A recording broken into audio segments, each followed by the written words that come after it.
Ever wonder why your top performers crash and burn when they're promoted to management? Has that ever come up? I mean, they were rock stars in their old roles, but now they're struggling and your team is feeling the huge impact. That's what we're talking about today on Experience Leadership. Welcome to Experience Leadership, a podcast that challenges small business owners and entrepreneurs, just like you, to dare to be the exception. Join our host, customer experience expert Marc Haine, as he uncovers relevant and timely content to help you script and direct your business and teams to create jaw-dropping experiences your customers and staff deserve. Here is the host of Experience Leadership, author of Lights, Camera, Action, customer experience expert Marc Haine. Welcome to this episode. I am your host, customer and employee experience strategist, Marc Haine. I am so grateful that you are tuning in with me today. My guest for this episode is sought-after advisor and speaker, Ross Saunders. Today, we're diving into one of the biggest, most expensive challenges that businesses face. Why is it that your best employees often become your worst manager? And what's really going on beneath the surface? That's what we're talking about today. So my one ask from you is this. If you know somebody who could use this information, please go ahead and make sure you share a link to this episode. I love when we share our resources and our knowledge. You know, I have to tell you that I was so thrilled that at the tender age of 19, I was promoted to the role of assistant manager in the restaurant I was working in. Thrilled is an understatement. All of my hard work for the last 18 months was paying off. My committed energy, my attention to detail, and my performance were all being rewarded when my store manager, Steve, came to me and said, Marc, I've noticed that everything you've been doing so far, and I'd love for you to take on the assistant manager position and get everyone up to your standards. If I could have done the Snoopy dance, I would have. I felt what I did mattered. That is, until I got into my new role. All of a sudden, I felt like I was out on a limb. I felt like a fish out of water. The skills I had that led to my promotion were nothing in my new role. I had no idea what to do, how to get the best out of quote unquote my people. And the worst part was being called into the office with the what the hell is wrong with you conversation. Within 16 months of being promoted, I resigned. So that brings us to our question of the day. So, are your star employees struggling to lead their teams, leaving you wondering why their management performance doesn't match what their previous success looked like? I'd love to hear your stories. Feel free to share this episode on your favorite social media platform, hashtag it Experience Leadership, and let's bring this topic out into the open because I think the more leaders know that this is a challenge, the better we'll be to address it. As I mentioned, my guest today is someone who knows all too well the challenges that come from stepping into a management role for the very first time. By day, my guest, Ross Saunders, is a privacy and governance specialist working tirelessly to protect personal information on a global scale. But beyond his impressive credentials in that field, Ross has a passion for something equally important, helping new managers succeed in the roles that they've been thrust into. With over a decade of experience leading teams and coaching new managers, Ross brings a wealth of practical, battle-tested insights.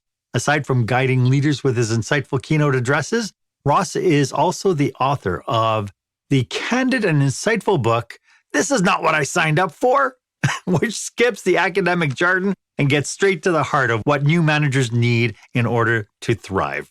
Ross, welcome to the show. It is so great to have you back. Yeah, it's great to be back. I love the story you just told. I'm sitting in the green room just grinning because I know that so well. And that whole description is that's exactly where it comes from. Yes. And I have a sneaking suspicion a lot of people who tune into this go, oh, I've been there, I've done that. but before we get too deep into today's topic, could you just tell us a little bit about how you serve your clients? So, as you mentioned, during the day, I'm in the privacy space. So we look after people's data and governance and things like that. But part of that is working with everyone's teams, working in this ongoing consultative manner, which really tied into the passion on this side, which is helping the manager side of things. So that is where it comes in on my personal passion with the book and looking at doing training for new managers, coaching, that side of things with writings and podcasts and things like that. Lovely. So what are some of the most common reasons why new managers struggle when transitioning from what you call an individual contributor to a manager or to a leader?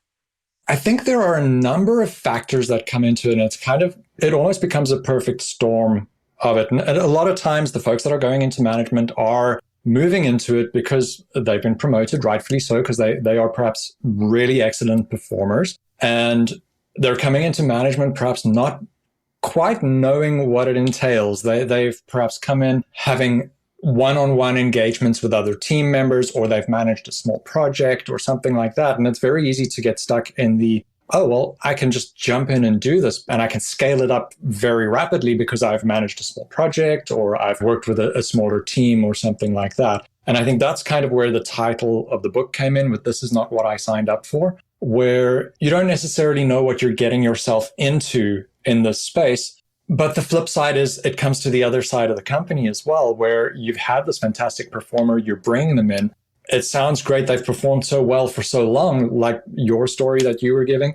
And now they get moved in and are expected to just be as wonderful as they were as a specialist or an individual contributor in this management role where they're no longer an individual. They're now the face of the team, the guidance to the team. Yeah. So, I mean, obviously there's what got people into the leadership role is not the same set of skills that they require now to lead people. So what gaps do you see in the current training programs for new managers? Well, I think one of the problems is there's not many training programs for new managers. Oh, right. If you look at a lot of the training that's available on different websites and things like that, the training tends to start from what I've seen, or at least the subject matter of it, really kind of comes in from a middle management side and upwards. There's not much of that guidance or training for the new manager that's just stepped up into the role. It's kind of, let's go on the job and figure it out as we go. Once you've got some experience, let's do the training that's out there. That doesn't help a lot for giving that baseline thing. Like you mentioned, once you were a manager, it was different things that you were into. And eventually that takes a toll on you, and you may end up leaving, you may end up staying, you may end up getting out of management entirely. Like, this is not for me, but it could be absolutely rewarding. So I think it's very scattered on the training side. My experience was that there was expectations, and really I had to learn through osmosis. For instance, like all of a sudden I got promoted to lead my peers.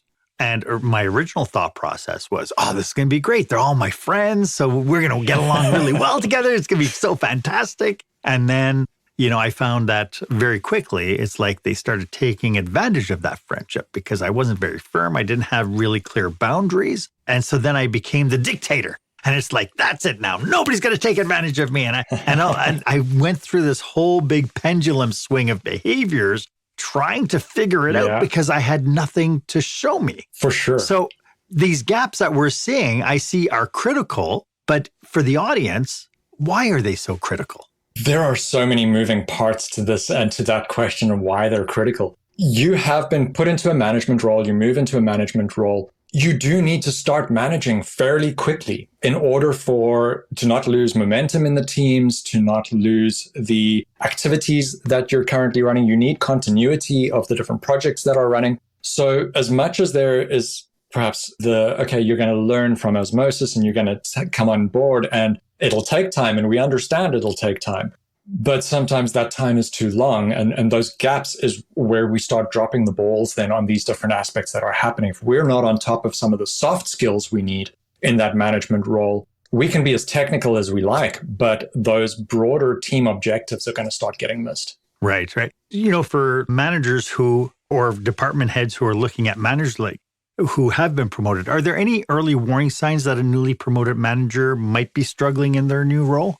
Depending on the person that you're dealing with. And one of the big things that I would always suggest, and I suggest this even in the book to junior managers coming in, and this applies to management all the way up the line. I think these are baseline skills. Meet with your people frequently. So if you've recently promoted someone to a manager, you want to be meeting with them a fair amount of time. Don't just leave them to swim, because chances are they'll sink. You want to have a chat with them and make sure where they're at. Are they struggling with something?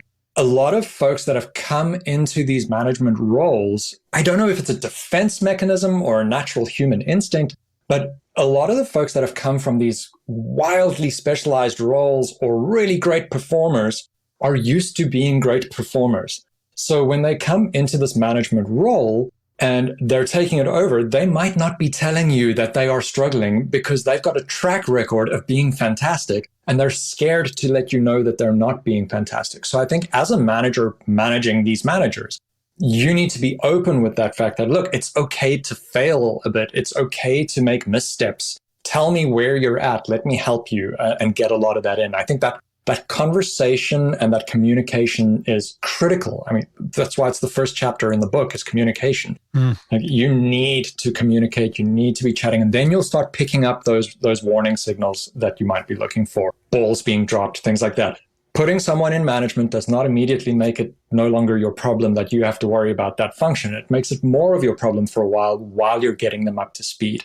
Start slow to move quickly, I think. Yes. I know that from my experience getting into a management position, the very first thing that was my Bible, or I was told should be my Bible, is we have a policy and procedure manual. Just follow that, I was told, right? Which turned me into a little bit of a Nazi when push came to shove. So what are some of the common mistakes new managers make when they're trying to lead their teams without this adequate preparation? I think there are mistakes that people are going to make regardless, because it's part of the learning process to get into it. But I think what you're mentioning there is very much something that'll come in. And it's probably the biggest one that I see, and it ties into a lot of authenticity as a manager.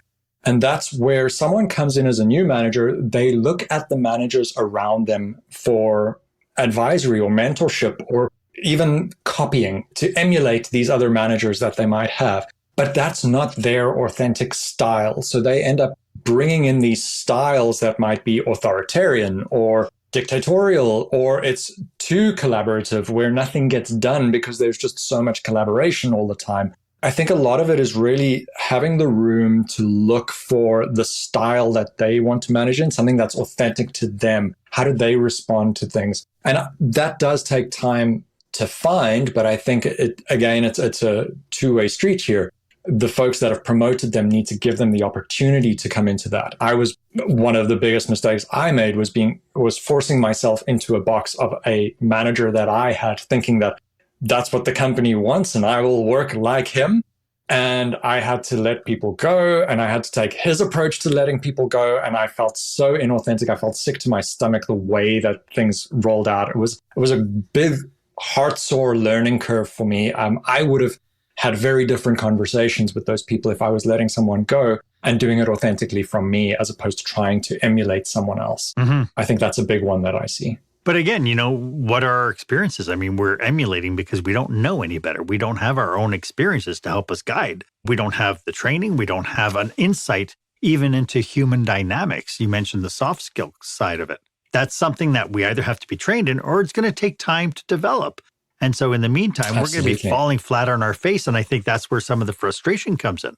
Yeah, absolutely. And I think that's where we kind of loop around to that training and the lack of training on certain skills that need to come in, so that people don't fall flat with these starter foundational skills that they need to have. Yeah, I know my experience was when I went to the boss and I said, I'm really unsure what to do. He literally looked at me and he said, you've been working here for 2 years now. You know how things operate. Just make them operate, which to me was, again, because the only thing I had to go in was we had training videos, we had policy and procedure manuals and everything else. And to your point, I felt inauthentic because I didn't, I thought what they wanted, just follow all these really core things. And so there was no room for innovation. There was no room for really critical thinking. And so when things came to a head, and they always did, I didn't have a clue. I wasn't armed with any skills whatsoever to deal with the conflicts or the problems or the challenges. So, my experience has been that it all works nicely if everything's smooth sailing, but it's very rarely smooth sailing. Yeah, that is for sure. And I think that there are foundational skills that are not, and tying into what you're talking about with policies and procedures, we do see that a lot. And it also comes to companies as to how they write their policies and procedures. I mean, you can write the best policy in the world that caters for absolutely every eventuality, and you can refer back to it. It's like, well, you violated this policy over here. That's not nice for anyone there. It's not nice for the manager having to take someone on about it. It's not nice for the company having to deal with the culture of that. And it's not great on the person at the end, because it really does stifle that innovation. It stifles how you're doing things. I think this is where we come to those foundational skills that you can learn. And it's not necessarily a checkbox skill, but it's what happens within communications. What are you looking for? How do you listen to someone and actually take it in to understand what they're saying, and not listening to just respond to someone? Right. Not just having a checklist or a tapping of the seconds on the watch saying, okay, correct, yeah. Okay, we covered it. You mentioned these skills, and I'd like to delve into kind of the 5 core skills that new leaders need to master. And we'll get to that right after this. When the spotlight shines on your business, are customers applauding or yawning? In other words, how is your business performing? Make your business a star with the new book, Lights, Camera, Action, Business Operational Excellence Through the Lens of Live Theater by Marc Haine. Marc uses his business and acting experience to help you see your business like a live show, so you can create a performance your customers will never forget. Buy Lights, Camera, Action today at your favorite online retailer or directly at marchaine.com. Welcome back. I am speaking with the author of This Is Not What I Signed Up For, Mr. Ross Saunders. Ross, why don't you tell us a little bit about your book? Sure, yeah. So as you mentioned, there's kind of 5 foundations that came in with it. And in putting the book together, it was while I was working full-time I was managing managers when I started writing the book a few years back. And it was interesting to see the folks coming in as graduates who had started in the company, and then the folks that had been there a while who had come in as grads, they'd become specialists, and then they were being promoted into management, and they were asking for help, which was great. That's the culture we had. There were no ivory towers or anything like that. But there was no defined help that we could give. And I wanted to get something together that would really dive into the important parts that they would need to focus on. We were one of these typical high-performance software companies where everything is down to the minute and it's bullet points and agile, which sometimes just means you don't have documentation. And the idea was to look for these skills. So I interviewed a lot of the executives that I was working with within the business, within the holding company, within our clients, with other businesses that I dealt with. And we came down to pretty much 5 sections, being communication and listening. So how do you communicate within a team? How do you communicate externally with clients, managing expectations, that side of things? How do you really listen? Like I was saying, how do you take it in? How do you process what someone's saying so that you actually have the full story? Then it came back into time management and task management. So how do you put your tasks together on a day-to-day basis? I mean, if you're an individual contributor, it's very easy to say, well, this is what my day is going to look like, and I'm planning it out X, Y, and Z. When you're a manager, you're looking after your own timeline. You're looking after the timeline for the team. You're looking after the timeline for individuals within your team. You're slotting them together. It becomes quite a management. It's management Tetris, really, for your calendar. So there's time management and task management. There's the delegation side. A lot of times your pros that you've brought in that have been great contributors, they don't really know how to delegate. They've been individual for so long that they just do the work themselves. So how do you get that delegation out to someone else? We go into performance management. So when things go wrong, how do you raise that policy point? Like, oh, you violated this. What's the approach that you can take? What's a good, defensible, ethical way of having performance management when something's not going the way you want it to in a team without wrecking the culture or really breaking someone down?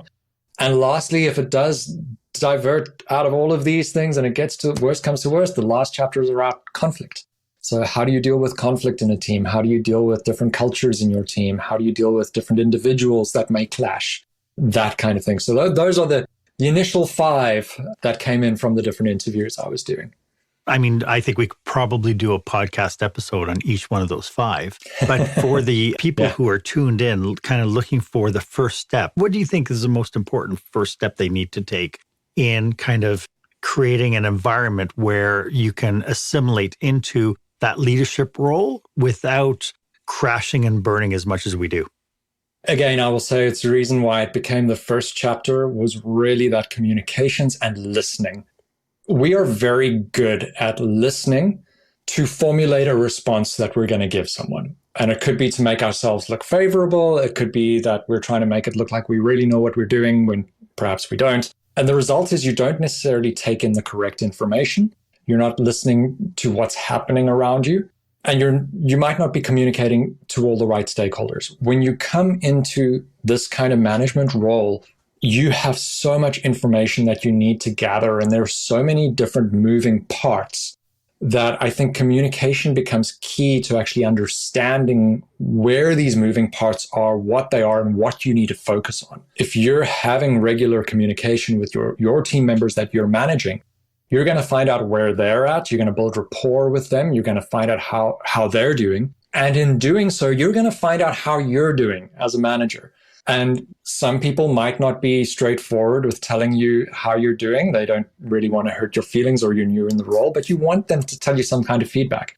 And it's important to be able to take that feedback. So part of the communications side is accepting the feedback that someone gives you so that you know if you're doing something wrong or terrible or something like that. In other cases, you might have team members. My first role as a manager, I had team members that pulled no punches in telling me exactly what they thought of my management style. And that was a very big lesson. And Mark, I didn't have myself leave, my team left. That was from really not doing the right style, not listening to people, not seeing where they were at. Yes. So I think it's vital that we have that component in there of actually listening to people and hearing and taking in that feedback for ourselves as well. And what are we doing? And the same goes for your managers. Find out how they think you're doing and get advice there as well. Brilliant suggestion. On top of it all, I think, if people have a challenge with this whole idea, an idea of communication is to look for how can I get training in communication specifically, so that I can start rooting from the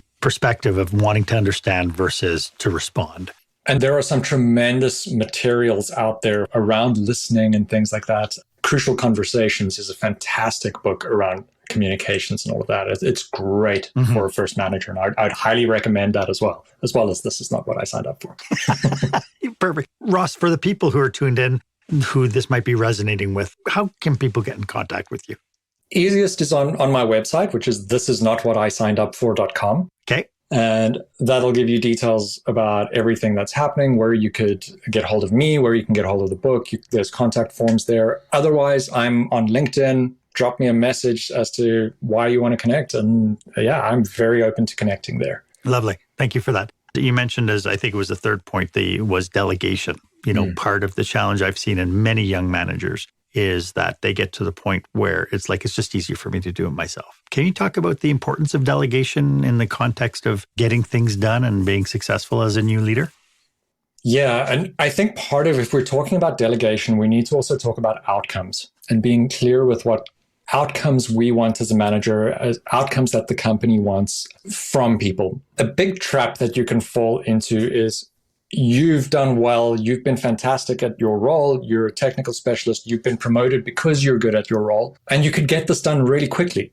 Like, we could just push this out the door in a day rather than waiting for someone to complete it and learn it. But then you start losing out on things like succession. So if something had to happen to you, what happens then? Who can do this role? And you start having issues with really controlling how people do things. And this is where I want to bring it back to the outcomes.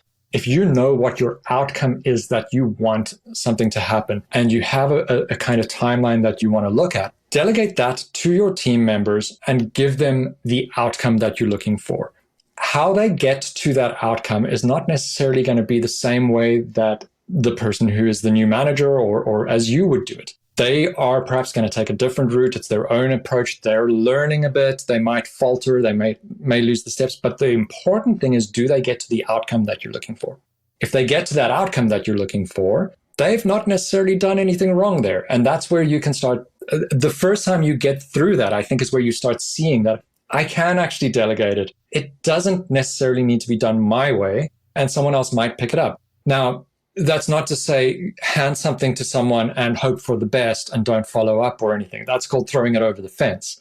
That's not delegation. You want to still validate that someone is following and getting to the outcomes and not stumbling or something. And that's part of management as well, is having that empathy, having that help. Sure, step in and help someone who you've delegated to, and then you can get your technical fix in by helping a bit. Don't do the whole thing. Help them and bring them in.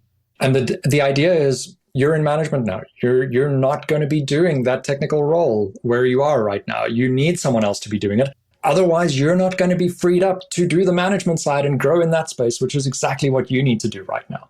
So delegation is very important, and it's very hard to get to that. It's something that I still struggle with it years down the line of managing people. Yeah, it's interesting to say that. As I go into organizations, I find that that's probably one of the biggest handicaps people have outside of the communication piece, is that they don't know how to delegate, and they don't know what they can delegate, and they don't know how to do it effectively. So with follow-up and so on. So I actually created a delegation quiz. The link is in the show notes, where you can take the quiz, and then once you complete it, you'll get a 15-step or a 15-point feedback on different things you could look at as far as delegation, the skills required within delegation, because a lot of what we've been talking about today has points of it, like the communication is in there, right? The humility aspect of what we need to be as leaders is also in the delegation side.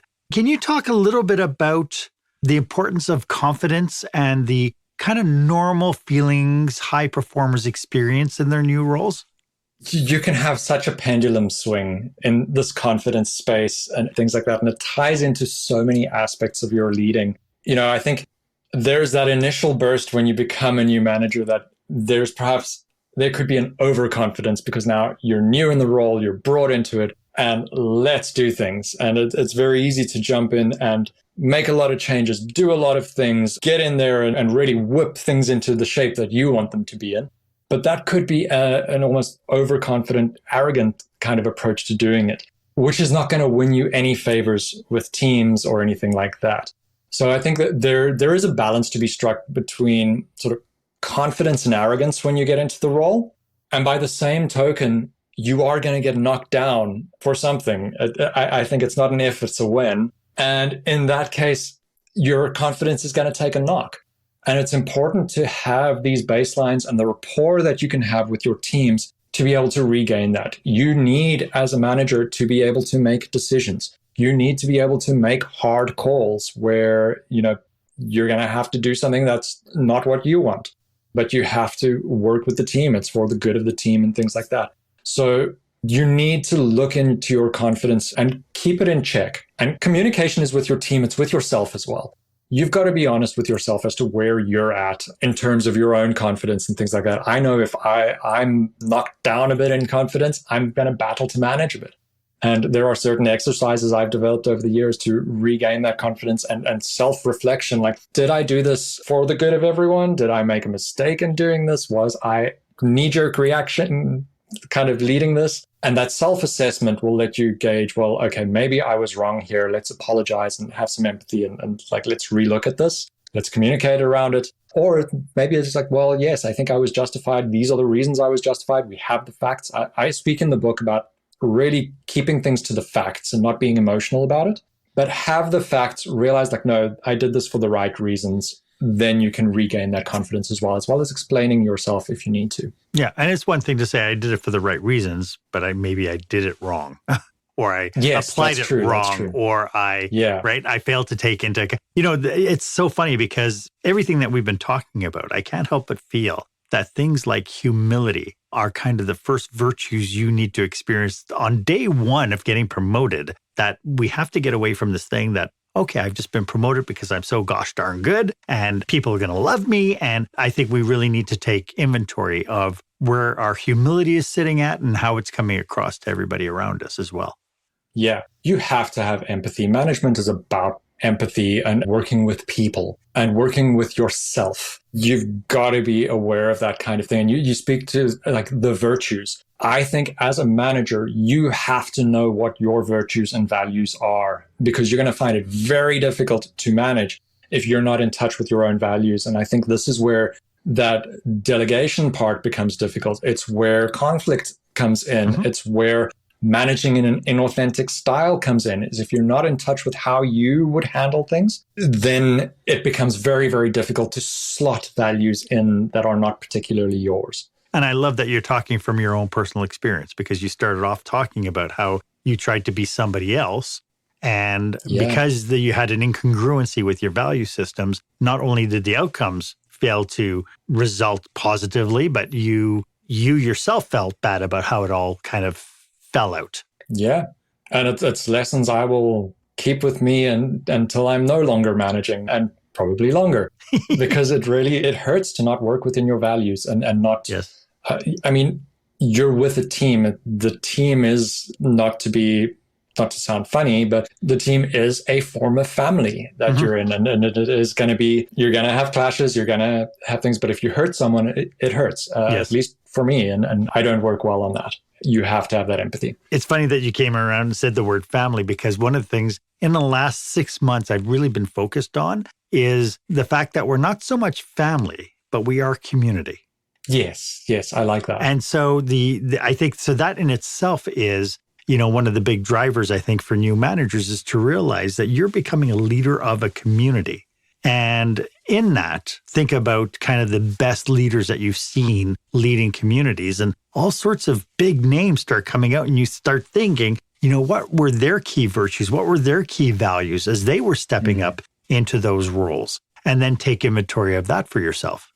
Yeah, I think that's a fantastic way to go. And I think community is really good. I speak in some of the newer chapters that I'm working on in that subculture in your team, and that the culture that you're brewing, that's the culture of the company as a whole. There are subcultures in your teams that you're going to be growing. Yes. And you as the manager are guiding that subculture happening. It can form on its own, but you would want to give it a little nudge every now and again to the right subculture that you're looking for. Right. And that's that community building as well. Yeah. And then it comes back to the communication piece of being able to constantly be pushing and communicating forward what those values and what those outcomes are on a consistent basis, so that it becomes part of the vernacular as well for your culture. Correct. Yeah. And if you're having these regular conversations, it becomes easier to manage. And you can have long conversations every 6 months, or you can have very quick conversations every few minutes. Yeah. And you can build things so beautifully and build such a rapport with everyone. And performance starts taking care of itself. And issues start getting taken care of early instead of blowing up later. People know what their expectations are of each other. Rapid communication all the time really helps. And it kind of sets aside kind of personal agendas and that sort of thing. Like it's very hard to have a personal agenda where you're trying to manipulate outcomes and so on, when you're constantly having to be in communication and constantly be held accountable to outcomes and the value statements and so on that have been defined. So I think you end up with a lot more, for lack of a better word, honesty within the team as well. Yeah, definitely. And that's what you want. Yeah. When we come back, I'd like to talk a little bit about some pitfalls and cautionaries for the people who might be listening to this and thinking, I need to do something with my culture and with our leaders. And we'll get to that right after this. Attention, meeting and event planners. Is your company or association planning a live or virtual conference, seminar, staff retreat? Are you looking for a fresh, energetic perspective on what it takes to put on a jaw-dropping experience for your customers or staff? Book customer experience expert Marc Haine for your next group event. Past participants have said, Marc kept us in stitches while teaching us how important and powerful actually designing our customer experience can be. Read more testimonials and find out how Marc can serve you and your group at marchaine.com. That's marchaine.com.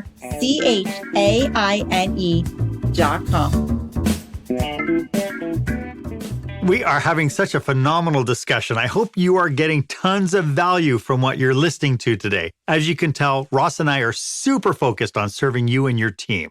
So if you are planning a leadership retreat or a conference, or you'd like to explore how we can be of benefit to you and your team, drop us a line. Our contact details are in the show notes. So, Ross, how important is building a support network around oneself when you get promoted?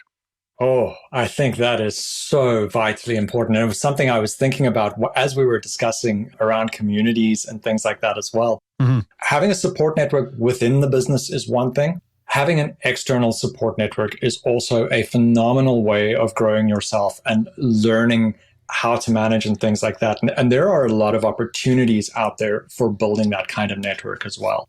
So I'm a big fan of volunteering in other bodies, and there are professional bodies that may be for your industry and things where there's a wealth of knowledge as well to help you in the space that you might be in. So could we dig a little bit deeper? Like, what does that all mean? Like when you talk about finding external support outside, what are you referring to specifically? You know, in various industries that you might be in, you may have professional bodies that guide your industry. There are also special interest groups. So, for example, I came out of the tech space at the time that I was writing the book, and I was a member of a number of these special interest groups where it was for the technical software space that we were in. We were also in the audit industry, so I was part of a risk management body and things like that. But it's other communities that you can surround yourself in where you can ask for advice and people who've been there before or perhaps had similar challenges and things like that.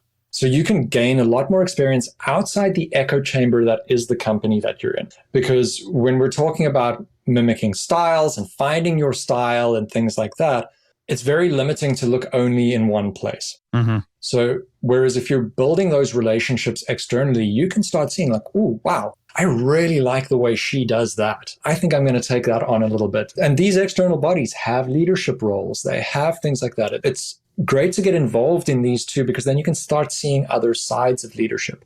I was heavily involved in Rotary for a long time. I'm part of a speakers association. I've been part of multiple privacy and audit associations. I've been part of safety bodies. I'm pretty much always in at least 2 or 3 professional bodies here or there or everywhere.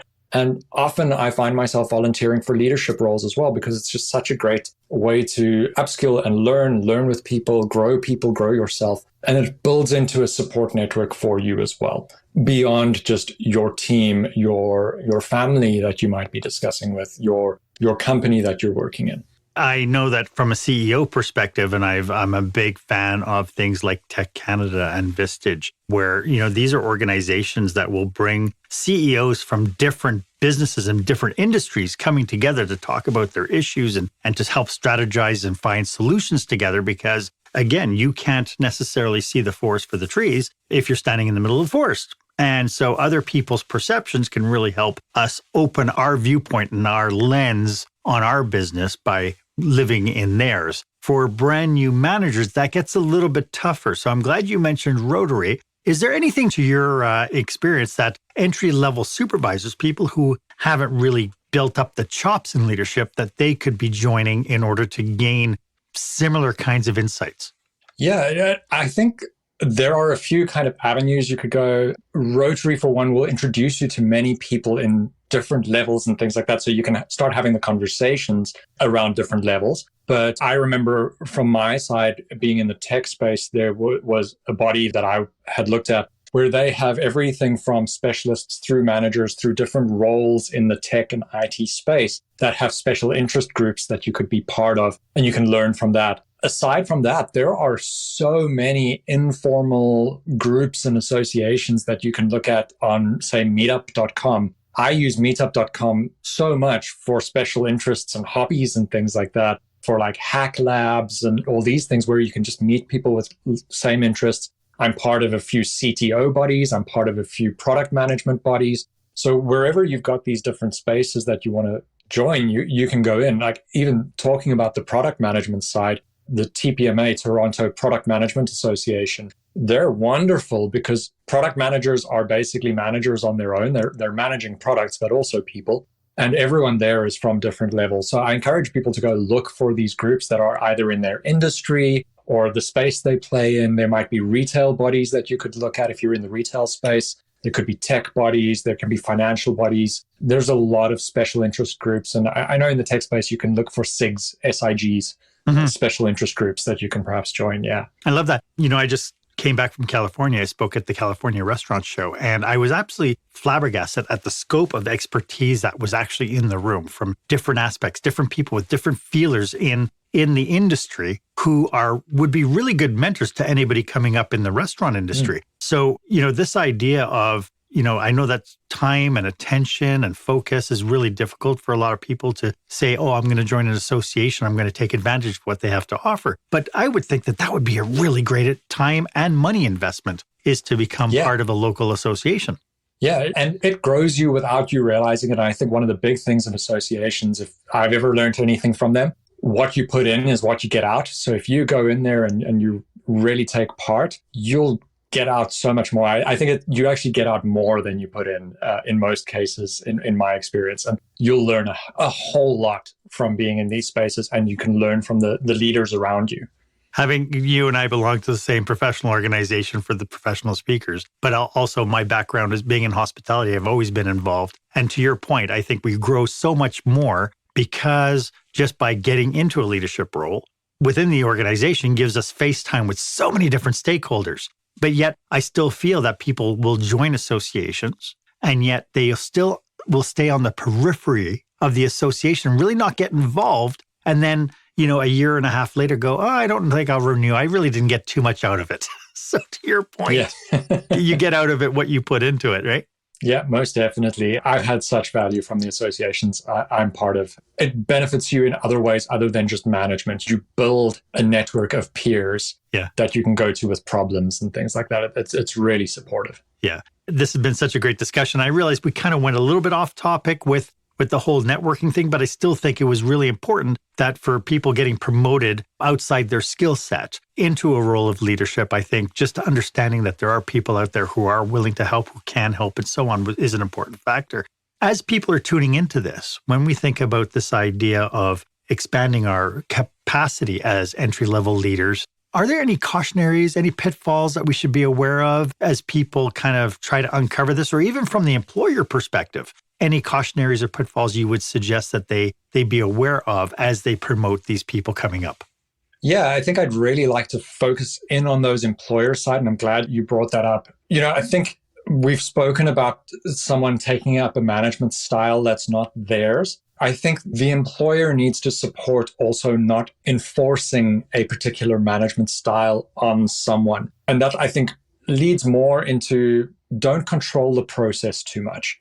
I spoke earlier about it, having the outcomes that you want to see. The employer should look for outcomes as well and let people within some good safeguards and boundaries explore how they are going to become managers and build their process internally as to how they manage. And then it'll start getting through with that authenticity and people managing in their own style. So I think you need to step back and let people have a bit of that space while still checking in to make sure they're following where they should be. I do think the other side of this as well is the expectation of the employer you must also watch that you're not still expecting this person to do their specialized role while they're in management. Sure, there is going to be a phase over or a handover period where they might be training new people to do the specialized role, but it's very easy to continue relying on someone being the specialist while expecting them to be a manager, which can set them up to fail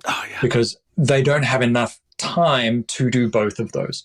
So they should be passing on that knowledge and bringing up into the management role of themselves, and their employers should be supporting them with something as simple as a percentage of time split that they are expected between these two roles.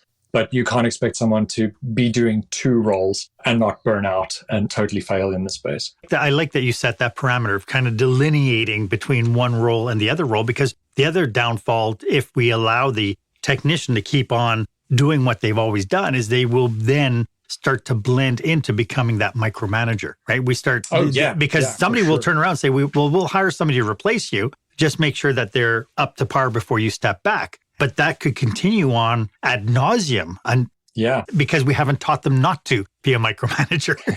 Yeah, for sure. And there will be the time period cut over, but we need to support it. So any other pitfalls or cautionaries you would have for leaders or for the brand new supervisor, manager coming into a role?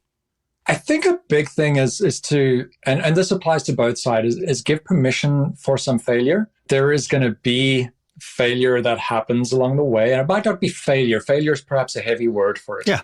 But there's going to be missteps. There's going to be the wrong decision made. And you're going to have to roll with that and figure out what the right one should have been and how you work with that. But I think it needs to be supportive. No one has inherently got the skill set to just waltz in and do all of it. I'm sure there are some wunderkinds like that would come in, but I don't think we should expect that of everyone. And I think there just needs to be patience around. I doubt that it actually happens. Like one of the things I did with the one leader, when he was frustrated that a new leader couldn't keep up with stuff, I asked him if he had ever skateboarded.